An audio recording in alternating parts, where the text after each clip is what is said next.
ഞാൻ തൊപ്പ് നിൽക്കുന്നതുമായി ബന്ധപ്പെട്ട് ഒരു സംശയം ചോദിക്കാനായിരുന്നു. ഓക്കെ, ചോദിച്ചോ. ഈ ഇരുന്ന് നമസ്കരിക്കുന്നവര് കുറച്ചു മുമ്പ് ബീഫ്രേഡിൽ വന്നിരുന്നു. കസേരയിൽ ഇരുന്ന് നമസ്കരിക്കുന്നവര് കൂടുതൽ നിൽക്കുന്നവരാണെങ്കിൽ തൊപ്പില് ആൾക്കാരുടെ കൂടെ നിൽക്കുകയും കൂടുതൽ ഇരിക്കുന്നവരാണെങ്കിൽ കസേര ആൾക്കാരുടെ കാലിനോട് ചേർത്ത് നിർത്തുകയാണ് വേണ്ടത്. അപ്പൊ അങ്ങനെ വരുമ്പോ എന്താ സുജൂദും പ്രശ്നമല്ല, പക്ഷെ ഇരുത്തം മാത്രമാണ് ഒരാൾക്ക് പ്രശ്നം. അപ്പൊ അയാള് തൊപ്പില് ആൾക്കാരുടെ കൂടെയാണ് നിൽക്കുന്നത്. അപ്പൊ ഇയാള് സുജൂദ് ചെയ്യണമെന്ന് നേരത്തെ തന്നെയാണ്, പക്ഷെ ഇരിക്കുന്ന നേരത്തെ മാത്രമാണ് കസേര ഇരിക്കുന്നത്. അപ്പൊ ബാക്കിലുള്ള ആൾക്ക് നിൽക്കാൻ കഴിയില്ലല്ലോ. ബാക്കിലിപ്പോ ഒരു തൂണ് വന്ന മാതിരി തന്നെയല്ലോ തൊപ്പിലുണ്ടാവുക. അപ്പൊ ബാക്കിലുണ്ടാവുക എന്താ ചെയ്യാനാണ്? ഓക്കെ, ഷബീബ് സലൈം മറുപടി പറയും, കേട്ടോളൂ. അതായത് കസാരയിൽ ഇരുന്നുകൊണ്ടുള്ള നിസ്കാരം എന്നുള്ളത് ഒരു ഇജ്തിഹാദി മസ്അലയാണ്. സല്ലല്ലാഹു അലൈഹി വസല്ലമയുടെ കാലഘട്ടത്തിൽ തറയിൽ ഇരുന്നു കൊണ്ട് നിസ്കരിക്കുന്ന രീതിയാണ് ഉള്ളത്.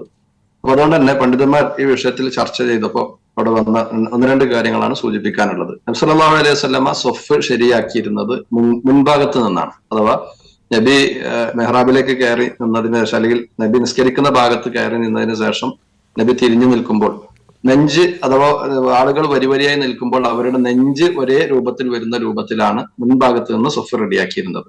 ആ സമയത്ത് പിറകിൽ അവരുടെ മടമ്പുകൾ റെഡിയായി വരുന്ന രീതിയാണ് ഉണ്ടായിരുന്നത്. ആരുടെങ്കിലും നെഞ്ച് സ്വഫിൽ മുമ്പിലേക്ക് തള്ളി നിൽക്കുന്നത് കാണുമ്പോൾ അവരെ പിറകിലേക്ക് നിൽക്കുവാൻ നബി സല്ലല്ലാഹു അലൈഹി വസല്ലം ആവശ്യപ്പെടാറുണ്ടായിരുന്നു. അപ്പൊ സ്വഫ് എപ്പോഴും പരിഗണിക്കേണ്ടത് മുമ്പിൽ നിന്ന് നോക്കുന്ന സമയത്ത് ഒരിക്കലും തന്നെ സ്വഫിൽ ഒരാൾ മുമ്പിലേക്ക് നിൽക്കുന്ന സാഹചര്യം ഉണ്ടാകാൻ പാടില്ല എന്നതാണ്. അങ്ങനെ വരുമ്പോൾ കസാര മുമ്പിലിട്ട് നിസ്കരിക്കുമ്പോൾ സാധാരണ ഇതിലിപ്പോ നേരത്തെ നിങ്ങൾ പറഞ്ഞതുപോലെ തന്നെ തൂണ് സാധാരണഗതിയിൽ സ്വഫിനിടയിൽ വന്നു കഴിഞ്ഞാൽ ആരെങ്കിലും ആ തൂണിന്റെ മുമ്പിൽ നിൽക്കാറുണ്ടോ? തൂണുണ്ടായത് കൊണ്ട് നമ്മൾ എന്താക്കും, ആ തൂണിന്റെ രണ്ട് സൈഡുകളിൽ നിന്ന് നിൽക്കുകയാണ് ചെയ്യാറുള്ളത്. അപ്പോ ഒരു പ്രതിബന്ധം മുമ്പിൽ വന്നപ്പോ അതിന്റെ മുമ്പിലേക്ക് കയറി നിൽക്കുക എന്നതിന് പകരം, കാരണം അത് എന്തുകൊണ്ടാണ് അവിടെ നിൽക്കാത്തത്, അങ്ങനെ നിന്ന് കഴിഞ്ഞാൽ സ്വഫിന്റെ മുമ്പിലേക്ക് ആള് വരുന്നു എന്നതുകൊണ്ടാണ്. അപ്പൊ ആ പ്രതിബന്ധം ഇത് നമ്മളെ സംബന്ധിച്ചിടത്തോളം നമുക്ക് അങ്ങോട്ടും ഇങ്ങോട്ടും നീക്കാൻ കഴിയുന്ന രൂപത്തിലുള്ള സംവിധാനമാണ് കസാരകൾ എന്നതുകൊണ്ട് ഉദ്ദേശിക്കുന്നത്. അപ്പൊ അത്തരം ഘട്ടത്തില് ഖിയാമിൽ നിൽക്കുന്ന സമയത്ത് ഒരിക്കലും തന്നെ സ്വഫിൽ മുമ്പിലേക്ക് നിൽക്കുന്ന അവസ്ഥ ഉണ്ടാകാൻ പാടില്ല. അങ്ങനെ ഉണ്ടായി കഴിഞ്ഞാൽ അത് ഒന്നാമത്തെ സ്വഫിനെ ബാധിക്കും. ഒന്നാമത്തെ സ്വഫ് ശരിയായിട്ടില്ല എന്നുണ്ടെങ്കിൽ രണ്ടാമത്തെ സ്വഫ് പൂർണ്ണമാവുകയുമില്ല.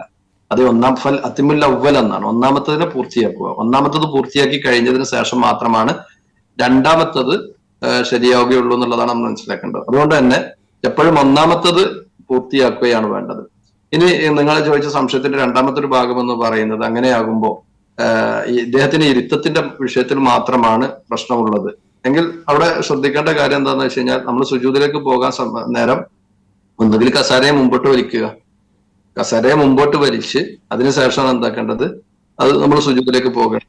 അങ്ങനെ കഴിഞ്ഞ് പിന്നെ എണീറ്റിരിക്കുന്ന സമയത്ത് സ്വാഭാവികമായിട്ടും ഈ സൊഫിന്റെ ഇടയിൽ ഈ പ്രശ്നം വരുന്ന വിഷയവും വരുന്നില്ല.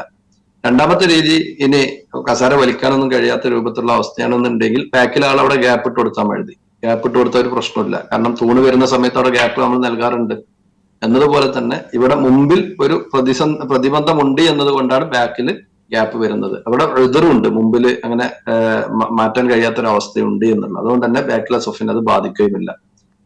മൂന്നാമത്തത്, ബാക്കിലെ സൊഫിൽ ആള് നിൽക്കുമ്പോൾ ബാക്കിലെ സൊഫ് മുറിയുമല്ലോ എന്ന് വിചാരിച്ച് നിസ്കാരത്തിന്റെ തുടക്കത്തില് ഇവിടെ ഈ രൂപത്തിൽ, ഇപ്പൊ സാധാരണ ളുഹറിനും അസറിനൊക്കെ അങ്ങനെ നിൽക്കുമ്പോൾ വലിയ സൊഫുകളുള്ള പള്ളികളാണെങ്കിൽ ചിലപ്പോൾ രണ്ടാമത്തെ സൊഫിലേക്ക് പോലും ആളുകൾ എത്തിക്കൊള്ളണമെന്നും നിർബന്ധമില്ലാത്ത സ്ഥലങ്ങളും ഉണ്ടാകും. അപ്പൊ അങ്ങനത്തെ കാര്യങ്ങൾ പരിഗണിച്ചുകൊണ്ട് തന്നെ ഈ വിഷയത്തിൽ എപ്പോഴും ശ്രദ്ധിക്കേണ്ടത്, ഒരു സൊഫ് എന്ന് പറഞ്ഞാൽ ആദ്യം ഒന്നാമത്തെ സൊഫാണ് ശരിയാകേണ്ടത്. സൊഫ് ശരിയാകുന്നതിന്റെ വിഷയത്തിൽ ആദ്യം ശ്രദ്ധിക്കേണ്ടത് മുൻഭാഗത്ത് കൂടെ നോക്കിക്കഴിഞ്ഞാൽ, മുൻഭാഗത്ത് നിന്ന് നോക്കിക്കഴിഞ്ഞാൽ ഒരാളുടെയും നെഞ്ചിന്റെ ഭാഗം മറ്റൊരാളെക്കാൾ മുമ്പിലേക്ക് കടന്നു വരുന്ന രീതി ഉണ്ടാകാൻ പാടില്ല.